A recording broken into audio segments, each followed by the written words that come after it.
Hello and welcome to the B2B Growth Think Tank. Now, I have to tell you that the marketing geek in me is literally jumping up and down in excitement right now because the conversation I'm about to have with my guest today is going to be fantastic. And I know you'll understand why by the end of this episode as well, because joining me to talk business growth is a globally recognized author, speaker, podcaster, business consultant whose work sits at the intersection of both marketing, technology, and humanity. Now, when I say globally recognized, I really mean globally recognized, because here's just a small list. He's constantly listed amongst the top 10 marketing influencers in the world. He's the seventh most mentioned person by CMOs on Twitter. He's among the top 10 most retweeted marketing authorities in the world. He's regularly sought out for his expertise on media channels such as CNN, The Wall Street Journal, New York Times, CBS News. He's the best-selling author of 9 popular books, including the very first book on influencer marketing, which is Return on Influence, Marketing Rebellion Known, and his latest excellent book, Cumulative Advantage, How to Build Momentum for Your Ideas, Business, and Life Against All Odds. And his blog, Grow, it's one of the top 5 marketing blogs in the world. And his podcast, The Marketing Champion, is one of the top 10 marketing podcasts on Apple and has over 1.2 million downloads. Now, honestly, that is the short version. But what I want you to understand, and one of the things that I've seen through my guest's work, is that there is one principle that runs through not only all of these accolades and his success, but throughout his 30 years plus research, experience, and wisdom. And that is, success is available to anyone when they focus on building relentless momentum. So if you want to know how to apply this principle to create your own cumulative advantage, then pay close attention, as I am both excited and genuinely honored to welcome Mark Schaefer to the show. Mark, welcome. I am delighted to be with you today, Adam. Thanks for having me. It's as I say, it's a genuine pleasure, and I've been looking forward to this conversation for a while. And obviously, I've gone through it genuinely is a short list of your accolades and looking at some of the things that you've achieved in your career and all that kind of thing. And honestly, my ADHD is going a little bit nuts right now, because it's like, where do I go with this conversation? So I thought I'd like to start by asking you, through all of that, through all the 30 years and all the rest of it, is there anything that surprised you about your journey, about your career? It's been constant surprises, really. I mean, I think the biggest surprise is really the impact of me as a personal brand. When I was working in the corporate world, I worked for a Fortune 100 company for many years. And you're kind of buried in the company, right? I mean, people outside the company don't really know what you're doing. They don't really know what you're achieving. And so in 2008, I started my own business. I started consulting, started teaching. And because social media was taking off back then, I started the blog. I wanted to immerse myself in social media so I could understand it and teach about it, consult about it. And the blog sort of took off, and that led, as you mentioned, to books, and the books led to public speaking, and the public speaking sort of, you create a certain notoriety when you're up on a stage. And when I first started my business in 2008, I mean, creating like a personal brand or being invited on a podcast like this was never even in my mind. In fact, writing a book was never really in my mind. That might seem like a strange thing. I started out as a journalism major, but even with that, I really didn't have a goal, to write a book. So the path after my career in the corporate world, really the whole thing has been a surprise. Well, that's interesting, because I think when people look at somebody that has the success and the accolades, they kind of might make an assumption that it's all been sort of a grand plan or something like that, and this is exactly how you've seen things. But from what you've just gone through there, and also through reading your latest book, it doesn't work like that. And it's a lot of the time, it's random. It's random, isn't it? And that's one of the things that I think, first of all, I think it's a big part of the hope in this book is that, and the encouragement I think people will get from the book Cumulative Advantage. And if we look at all the people we admire and we look up to, they didn't start that way. I mean, they didn't start well-known. They didn't start famous. They didn't start out as guests on a podcast, right? I mean, I gave, I go all around the world now giving speeches. I gave my first public speech. Now, when I was in the corporate world, of course, I did presentations. I did guest lectures at, maybe universities. But my first public speech was at some community group here in Knoxville, Tennessee. It was a free talk it was like a Lions Club or something, right? And that's how everybody starts. Nobody starts at the top. You've got to earn your way. You've got to earn the invitations. And that comes through some random opportunities. And it also comes through diligent and consistent effort. Absolutely. And I mean, I think we also share a bit of a, judging by the book as well, a bit of a man crush on Tim Ferriss, because you kind of, wow, a respect. Let's call it a respect. Let's do that. He's an awesome guy. Have you met him, by the way? Is he someone you know, or is this somebody that you researched from afar? No, I'll tell you a funny story. So excuse me, I'm a little hoarse this morning. It's big time allergy season here in America. Everything's in bloom. So a little bit of background about why Tim Ferriss is important in this book. So Cumulative Advantage really shows how behind every business person, every successful person or every successful business is something sort of random. But once you learn how momentum is created, once you understand the pattern that really I think is accessible to everyone. So I was looking for people who kind of demonstrated this. I went down this rabbit hole and just started thinking of well-known people and looking at their background to see, how did it work? How did they get there? Where did they start? How do I see this pattern emerging? And I can't even remember why, but I started reading about Tim Ferriss. Maybe he was in the news or something. And I thought, well, here's this guy. He's a multimedia celebrity. And I started reading about his background. And there was absolutely nothing there that would, portend his success, that would indicate here is a person destined for greatness. And I'm not saying anything that Tim hasn't said himself, but he was a sickly child. He was bullied in school.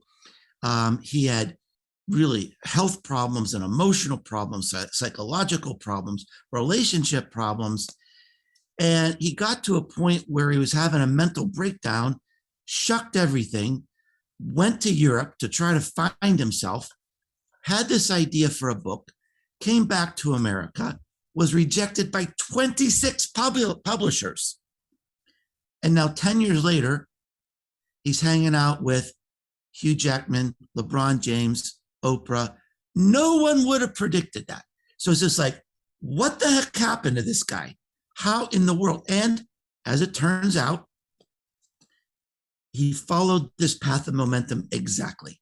Wasn't probably a conscious thing in his part. It's probably not a conscious effort on anyone's part. But as I did the research, there is definitely a pattern to how momentum happens. So in the book, I set up sort of this whimsical race between myself and Tim Ferriss. Who's going to become famous, right? We both started out about the same time. Now, when I realized that I'm going to use this sort of literary device in my book to pull people through my book, stage by stage by stage, I thought, you know what? I really need to reach out to Tim and let him know what's going on here. And I don't know him. I wouldn't be surprised if he's at least heard of me because we kind of go in some of the same circles. So I went on his website to try to figure out, how do I get a hold of this guy? And basically The message on his website is, I am stepping away from the media scene. I'm not really answering emails or phone calls.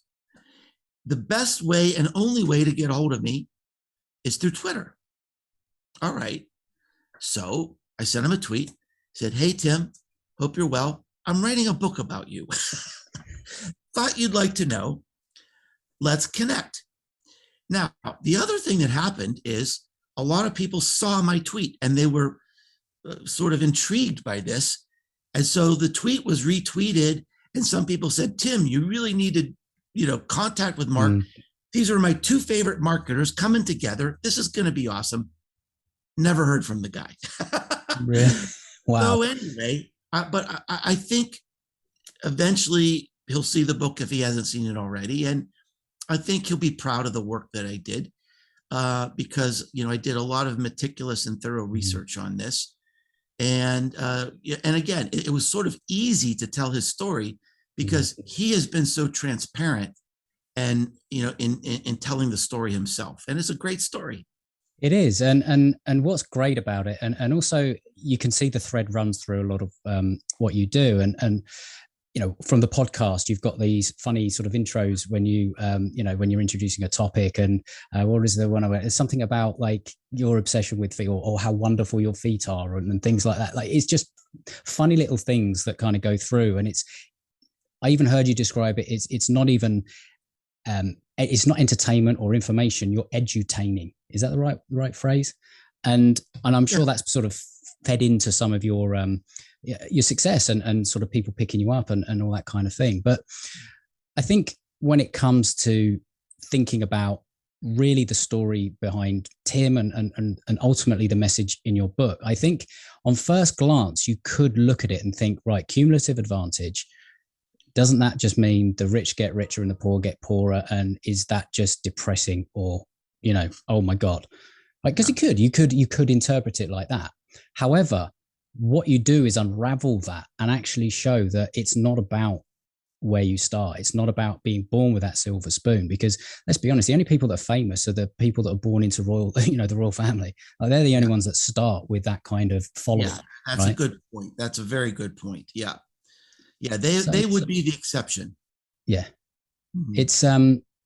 It's one of those things that you actually then start to see that there are things, yes, there are natural advantages that we all have, but that's always been the case. I mean, there's random things that happen, where we're born, who we're born into, what country, et cetera, et cetera. I think you even used the example of, it was in Malcolm Gladwell in Outliers talks about the hockey players and the NHL and all the rest of it. And when you're born determines the amount of coaching you get because of your physical size and all the rest of it. You don't actually attribute so much of what you have to, let's be honest, dumb luck sometimes, because dumb luck is where you're born.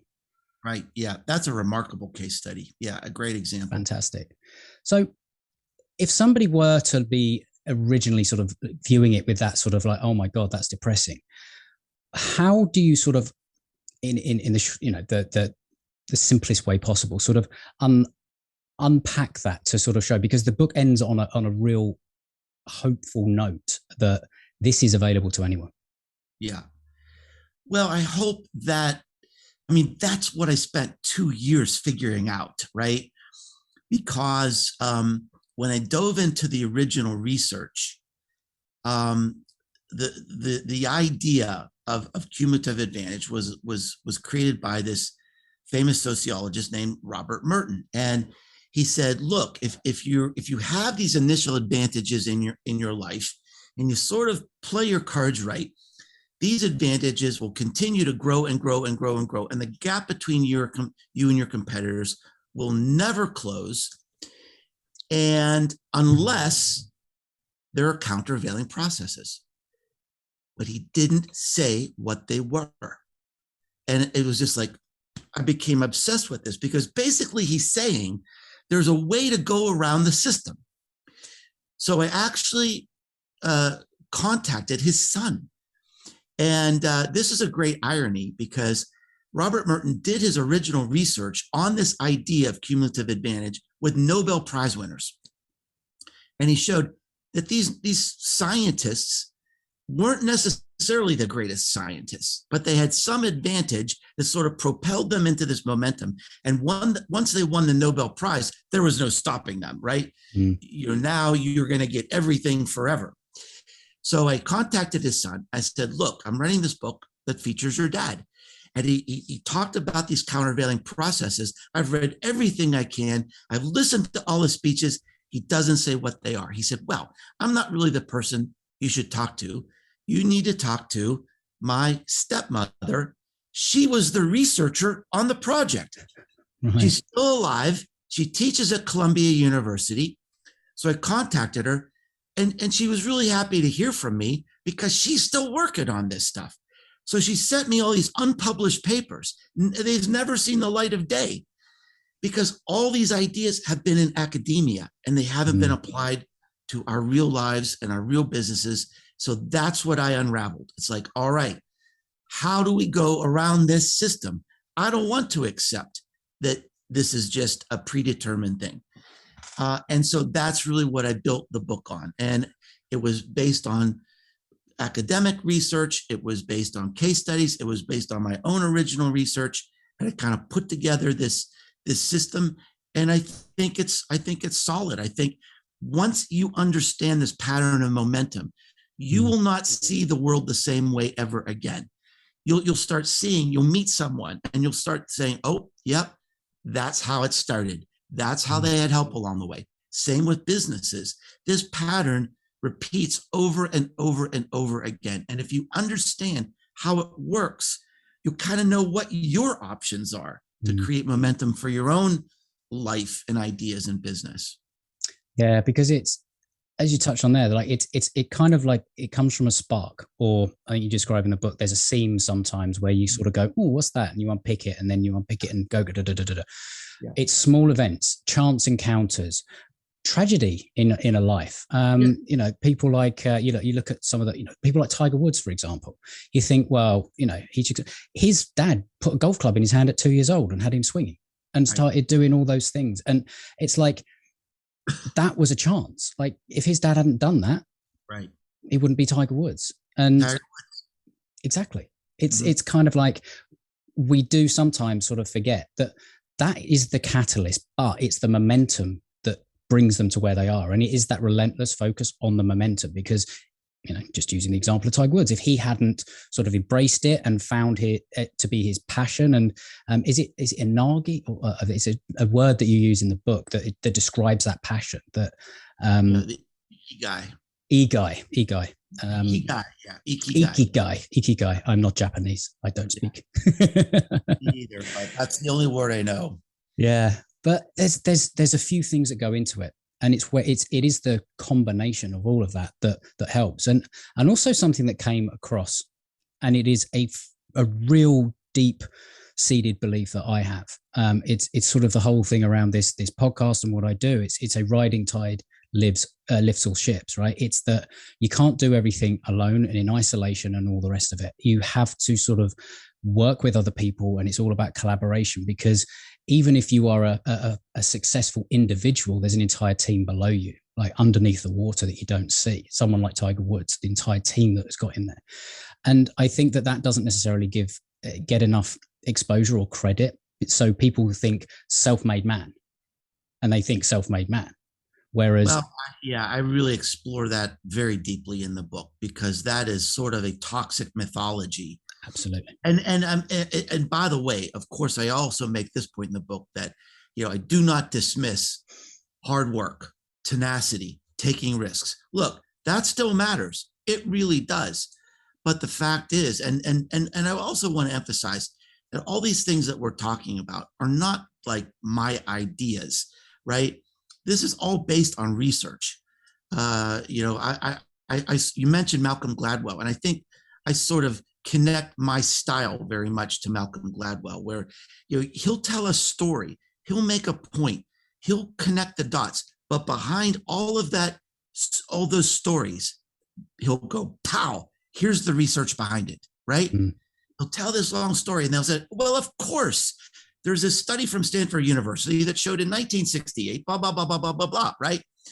And so it's not just that I'm exploding these mythologies because I have some agenda or something. It's that this is really just connecting the dots of the research to show how the world really works. And sometimes it's not what we think. No, and it kind of comes back to sort of how you answer the question around the surprise of your career, because you can't necessarily plan things out to an exact science and all the rest of it.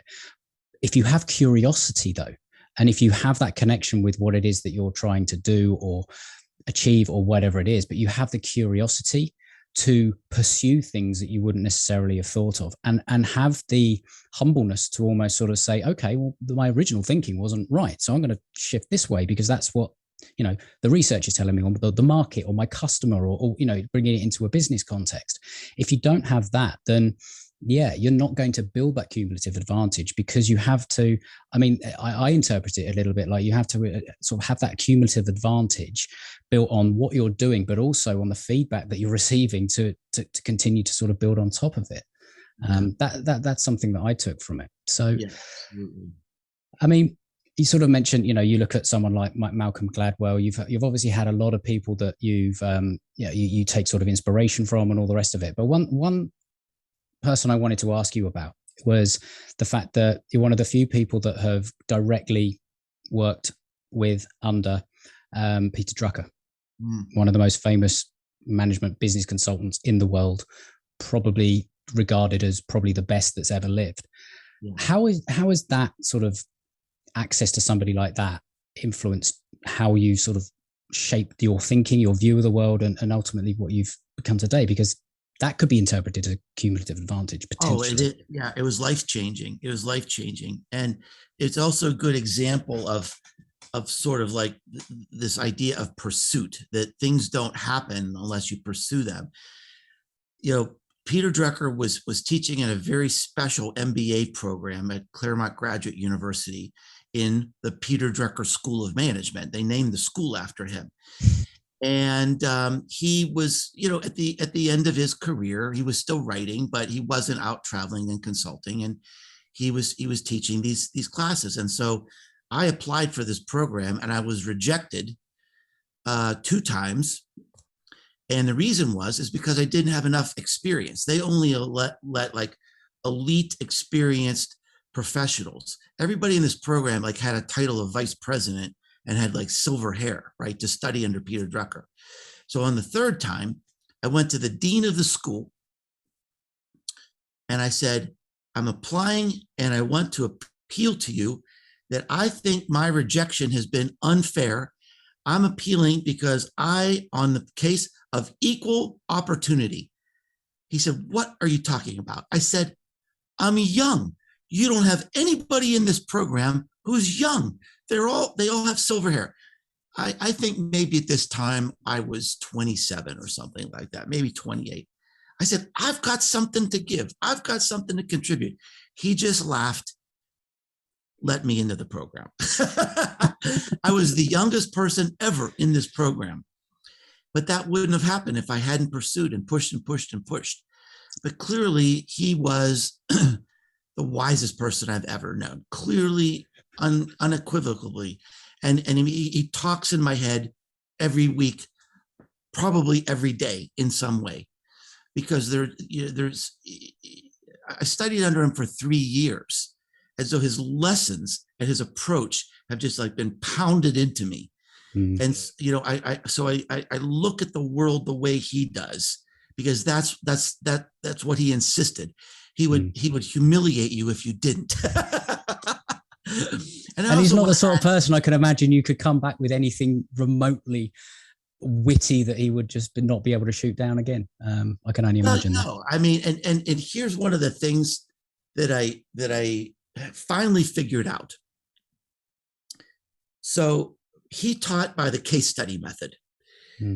So you would go through these really, really in-depth case studies. And sometimes he would even have like executives from these companies come in. And he could get anybody he wanted to come into his classes, right? So I kept working through these case studies and I'd write these papers and I kept getting B's. But he also gave you another option that based on the topic of what we're discussing, you could write your own case study. So I'm thinking, well, look, nobody knows these case studies better than Peter Drucker. I'm never going to get an A. But if I write my own case study, I bet I could get an A. So I actually have my papers graded by Peter Drucker, and I finally got an A because I did my own case study.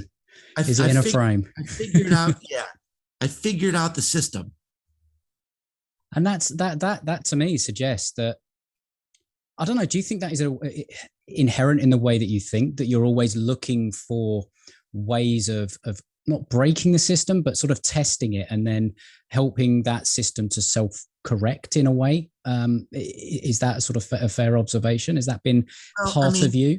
Basically, my entire approach to consulting is based on what he taught me. And so by focusing on this case study methodology, you basically look at a business or a business problem as a story. That's, it's a puzzle with these different pieces. And the key to figuring out the problem, the core issues, it's not having the right answers, it's having the right questions. And he would get so angry if you tried to figure out the answers, because he'd say, what makes you so arrogant? These people in this case study, they've worked for this company 30 years. What makes you think you know more than they do? They know how to solve this problem. They're just not being asked the right question. So your role as a consultant is to ask the right questions. So that's the way I approach my consulting, and it's been very, very successful. I'm very, very humble, and I guide people toward the solutions, because they know the solutions, but they're just so tied into it. They can't see the truth. They can't see the forest for the trees. Somewhere in that company, somewhere in their hearts, they know what they need to do. It just needs to be unleashed. Yeah, one of my mentors uses the term, you can't read the label from inside the bottle. And that's what you need sometimes. It's like you need somebody to help you, get outside and actually see the label. And you only do that by asking the questions, because you don't know so much. They all have forgotten so much more than you will ever know. And yet your job is to help them remember it. I think that's, and I mean, when it comes, the sort of the last sort of question around Peter is that, I mean, what he's put out there is known, and what he's most known for, and all the rest of it. Is there something in what you learned from him, or what you see him taught, that you think is very, very valuable, but that people sometimes miss or might not quite understand from the core principles that he sort of spoke about and taught? Well, the two overarching things I take away from him is that there was no one, maybe in history, that could distill the essence of something from complexity. That was his true brilliance, is that no matter how complicated, no matter how complex, he could distill it to its essence and make it manageable and make it doable. And so that's really the way I try to teach as well, is to, like, try to weed through what seems to be overwhelmingly complex and look at what is really the essence. Because if we know the essence, then it's accessible. It's something that's actionable. So that's one thing that was the key to his brilliance.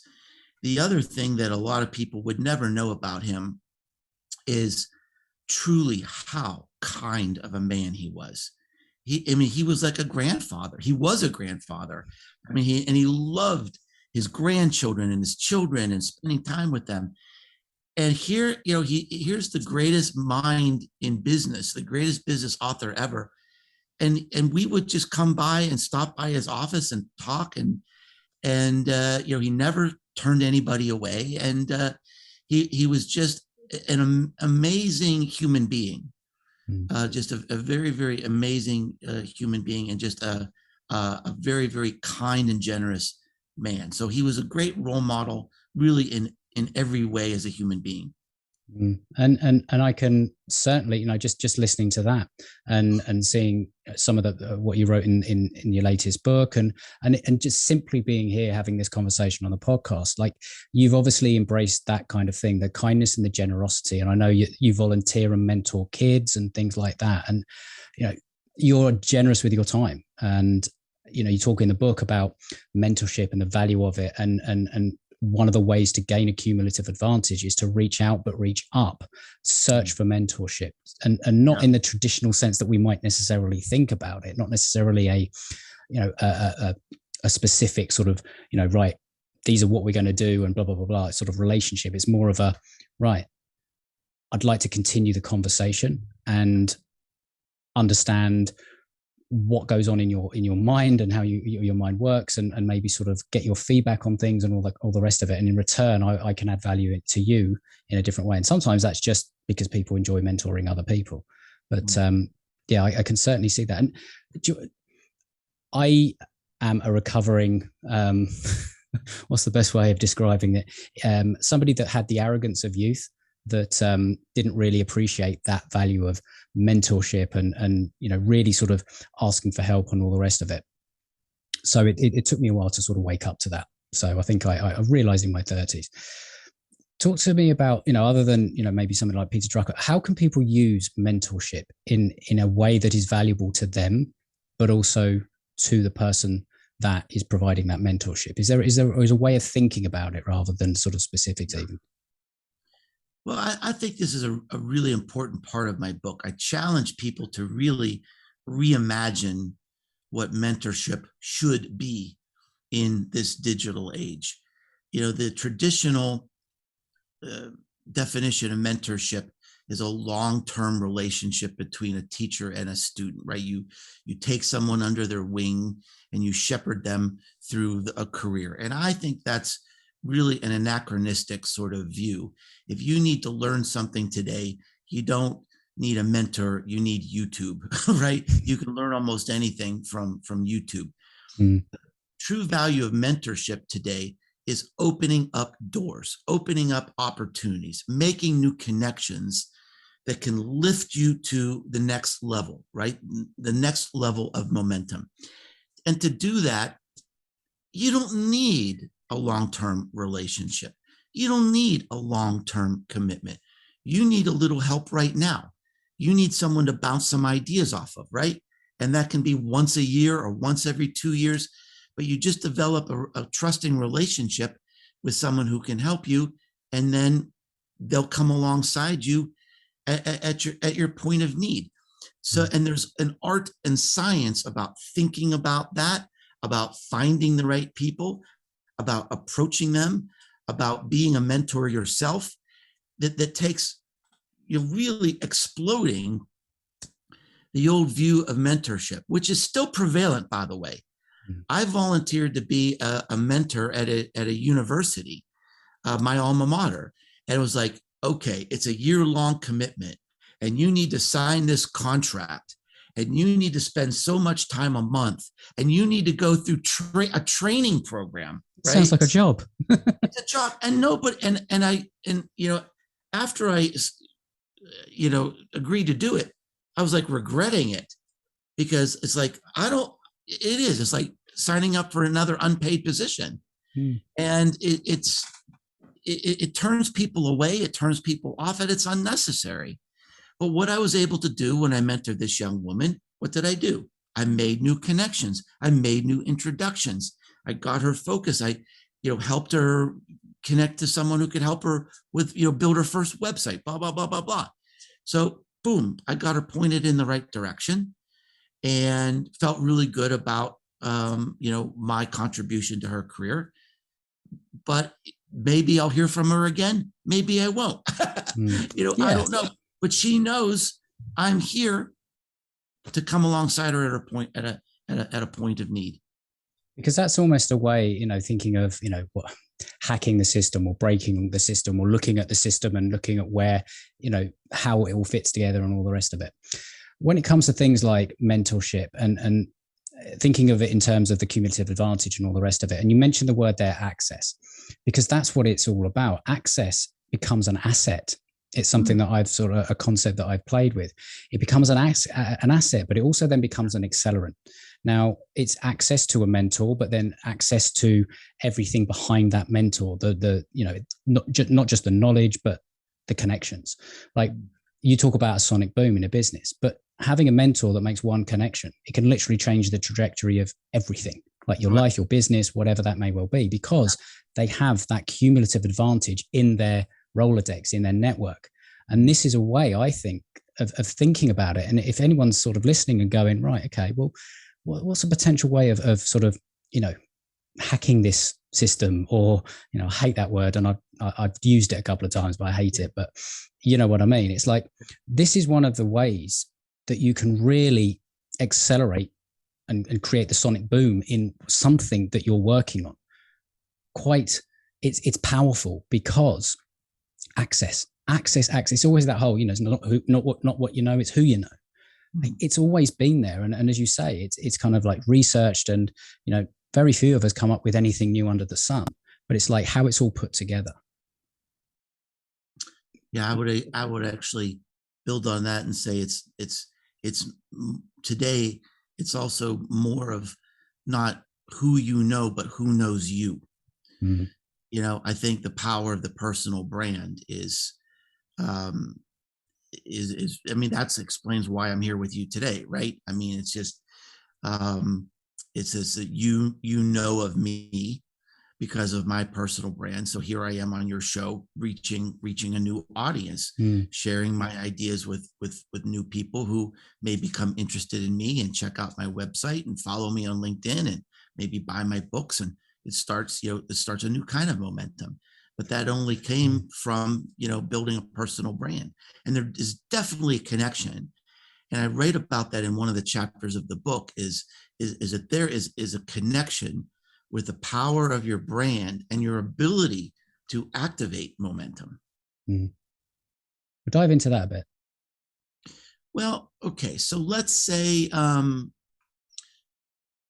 let's use me as an example. So the idea of sonic boom is being able to create vast awareness very, very quickly for something that you're working on, a project, an idea, a business, a book, whatever it could be.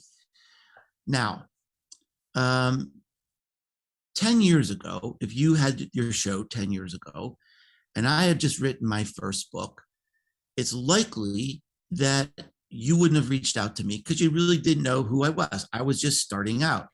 And the idea of the sonic boom is to get people with powerful audiences, powerful voices, and large audiences to sort of advocate for you and represent you. So this awareness, works very, very quickly. Now, the more you're known in the world, the higher you can reach for help. So at the very beginning of my career, I couldn't really create a sonic boom. I could create like a sonic whisper. And then, I write my first book, and people loved my first book, and they started talking about it. It started to become known. I created, I blogged 650 weeks in a row without missing. I've had a podcast for 9 years, never missed an episode. I've written 9 books. I speak all over the world. So I am consistently creating great content, helpful content, generously helping people. And there's no secret to it. Week by week, month by month, the success grows. The confidence, your brand builds and builds and builds. So, now today, when I have a new book, I can be in Forbes, I can be in Entrepreneur, I can be in, big podcasts, big shows that, you have to really be known to be in these shows. I'm not. And you can also be in the fancy shed with me here as well. I mean, it's a wonderful example. And I think that it is that, there is that cumulative advantage, but I think what a lot of people potentially miss is that there is no massive key to success. It is consistency. It's doing the right things over and over and over again. It's kind of like, somebody that is consistent will outperform someone that is just searching for the next big thing, the thing that is going to give them that sonic boom. Someone who's consistent will outperform someone who has a genius idea. Yeah, that's exactly it. If you talk to people who are known in their fields, without exception, there wasn't any like rocket ship story. There's no like overnight success. It's just, and this, one of the stories I use in my book, and there's millions of stories, but I got to meet the fellas in the band, the Black Keys. They're one of the biggest bands in the world. They play arenas, all over the world. And I got to meet them sort of when they were still playing shows that were like in front of 2,000 people, but they just released a gigantic album and they were on their way up. And I said, what was the key to your success? Because I want to know, because I want to do that too. And Patrick Carney, the drummer, told me there wasn't anything. We just do a little bit better. They said, we've made 7 records. We've toured for 7 years. Now, 2 years later, they were playing Madison Square Garden in New York. Their show sold out in 15 minutes. But that was year 10, right? That's 10 years of an accumulation of an accumulation of an accumulation. I mean, right now, I'm in year 10 of my personal brand building, right? So there's never really an overnight success. No, it doesn't exist. And I think the whole personal brand thing, I mean, I've been open around it. And, I had this whole thing because I came from corporate where I was like, the man behind the curtain, never put myself out there and all the rest of it. And I'm an introvert and all that kind of thing. And I never felt comfortable with it. And I never even had a picture of myself on my website for the first couple of years of doing what I do. And it wasn't. I was the same way. I started my business in 2008. I didn't have my picture on the front page of the website till 2016. Wow, that makes me feel better anyway. to know that I'm not the only one. And I'm not the only one. That's the thing, because it was going to an event in the UK and seeing sort of other people struggle with the same sort of thing. And I met a guy who's been on the podcast, Ian Anderson Gray, and he talks about live video and how to be confident and all the rest of it. And he just gave me a few little tips, a few little ideas. And I just went, you know what, I'm going to do it. Yeah, almost because I wanted to show him that his advice is good. Like, I know that sounds a bit weird, but it's like, no, I'm going to do this almost for him because I needed that outsider. Now that's the mentorship. You know that. And that's exactly, and also you could sort of put that in the cumulative advantage model too. That was a conversation with Ian, right? That pushed you in a new direction that led to some sort of momentum. And creating a podcast, having this conversation, it's all leading, it's all things that have led up to it. And I've interviewed well over 100 people now. And this is one of my favorite parts of the week. It is genuinely the best thing that I've ever done, because these, you're my mentor right now. Like this is a conversation that I'm getting so much out of. I hope people eavesdropping on this are sort of like almost having the same experience, because that's what I want to do with it. And I've had so many people that I've spoken to and I get to talk to them after the show, before the show, and continue the relationship. And it's without a doubt been the best thing that I've ever done. But it's giving me that cumulative advantage before I even had a term for it. And, the access thing and the mentorship kind of thing, it was an introduction to you as well, like through someone else that has been on the show. So it's kind of like there's a lot in there, and I think I'm not suggesting everyone listens suddenly goes out and starts a podcast. That's not what I'm saying. I'm sort of saying, what can you take from this case study? Because I'm using myself as a case study, and this conversation is it. What can you take from it that you can apply to yourself or your own business to achieve what you're looking for? How can you create your own cumulative advantage? What can you do to gain access to somebody that can open doors and make contacts and opportunities? Because that's what it's all about. That can start that momentum if you're feeling stuck, or if you're if you're literally on that path where you're thinking, right, I really want to, I'm building momentum, but I want to take off. How can you apply some of this to your situation? Because it's genuinely something that can sort of transform everything. So Mark, even a lot of people with existing businesses have read the book and they've said, oh my gosh, now I know why I'm stuck, because I kind of got to this certain point and I didn't go to the next level. So even if you have an existing business, it's helping a lot of people. There's definitely a few head slapping moments when you read the book. You're like, oh, duh, really? I shouldn't have done that, or I should have done that, or anything like that. So it's honestly, there are so many things that I would love to ask you about. I have to respect your time. We didn't even get to the virtual hot seat. That's the first time, but I don't care, because this has been such a valuable. We could do it. We could do it. If you like. I mean, I could spend a few more minutes, but if you need to wrap it up, I respect that. Hey, no, I'm more than happy to sort of do it. I want to respect your time, but absolutely, let's help this person out, shall we? So, let's dive in then. We'll do it quickly. So we'll do some justice, but do it quickly. So, for those of you that may be new to the show, the virtual hot seat is where a listener sends in a challenge that they're facing or an opportunity that they're trying to maximize. And between the two of us, the guest and I will sort of bounce some ideas around. We'll not necessarily give you, direct answers, but we will sort of almost help you ask yourself better questions about your situation. Maybe that's a great way of explaining it. So today's virtual hot seat is, I run an accountancy firm, and we have invested quite heavily in the last 12 months to creating content. And while we've seen a steady increase in website visits, social engagement, we're struggling to turn this into enough leads and ultimately clients that justifies the time and the budget invested. Is there a type of approach with content that generally does best in terms of engagement, but ultimately leads to a sale? Now, I understand that this will differ from different businesses, but I feel like we've missed something. And I hoped you could perhaps clarify a few basic concepts to build from, and maybe a few ideas for some practical steps to take.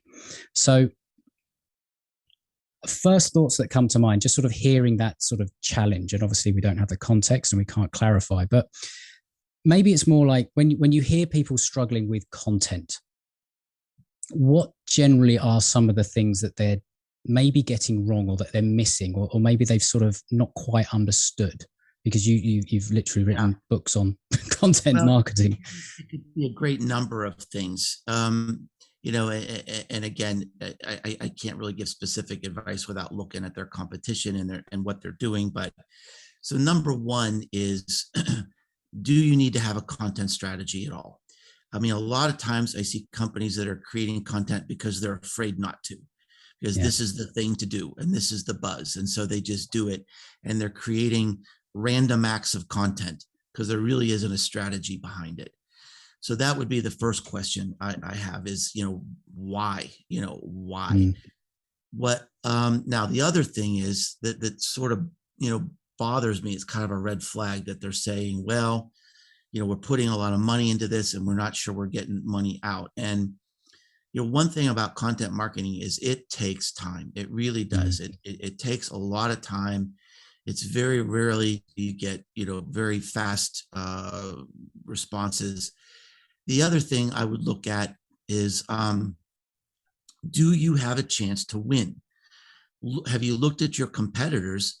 And one of the things that I start with my customers is, there's every website has something called a domain authority score. And this is a representation of how Google might see your website on a scale of 0 to 100. And the higher the number, the more traffic you're likely to get from Google. So if your competitors are like a 50 and you're a 10, you're not going to win, right? Now, if your competitors are a 20 and you're a 20, and they're really not doing much content, then you need to keep going.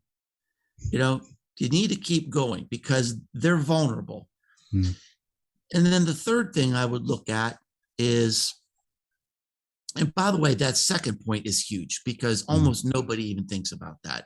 People just start creating content without, sometimes they never even have a hope.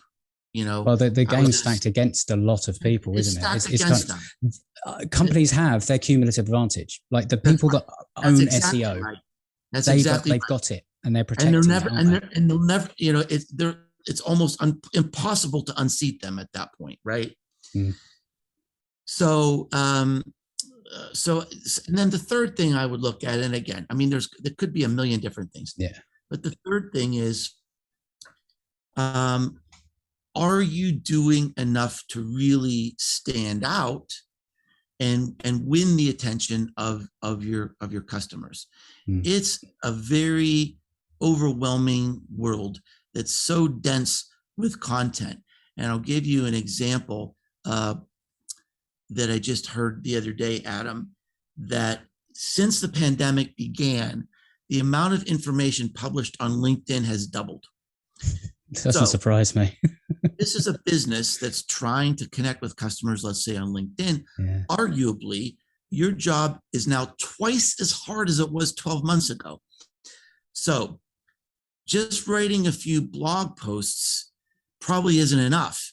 Just, it's got to be relevant and interesting and timely and entertaining. And you've also got to be the best in your niche, because if you're not, they'll abandon you in a heartbeat and go someplace else.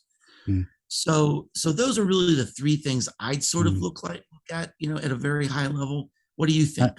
I think that the same question that came to mind was your first one. It's like, why are you doing it? Like, are you doing it because somebody's advised you that you need to be doing content marketing, first of all? Because, if somebody's an accountant, an accountancy firm, it is possible, and this is my assumption, that they are working in maybe a specialization, or that they're working in a local area or a regional area or something like that. They could have clients all over, but if you're in that, like, do you even necessarily need that whole content strategy? Because there are much better and more simple ways of reaching your target audience than having to do the content hamster wheel, right? Constantly creating and all the rest of it, because it does, that's what I think a lot of people misunderstand, is that it is a long-term play, and you have to have the discipline and the consistency to do it over and over. You said you've been writing, 600 blog posts every week, never missed a podcast episode in 9 years. Like, that isn't by accident that you now have those accolades. And an example of somebody I had on the show is Pete Matthew. He's a financial advisor here in the UK, and he runs Meaningful Money TV. Yeah, Pete's featured in my book, Known. He's a friend. There you go. Yeah, he's awesome. But he's a great example of somebody that's used content marketing, but he had a bit of a cumulative advantage. He followed his passion. He followed his curiosity and just got in at that point where there wasn't many other financial advisors doing it. So he built that audience. I think so many people are obsessed about building an audience rather than building a business. Yeah. And I think that's what they're thinking about here potentially. I helped a young guy the other day. He was, he works for this company that sells like ladders and sort of like supplies, building supply stuff. And he said, well, I'm really having a trouble trying to figure out how to build my social media community. And I just said, why would someone want to be in a social media community about ladders? I said, have you been out to like visit your customers? He said, no. I said, do you have like delivery trucks delivering your stuff to customers? He said, yes. I said, well, here is your marketing strategy for now. Go to your boss and tell him for the next 2 weeks, you're going to ride along on delivery trucks. And you're going to go and see customers, and you're going to talk to customers, and you're going to see how your products are displayed, how the competitors are displayed, how they're positioned.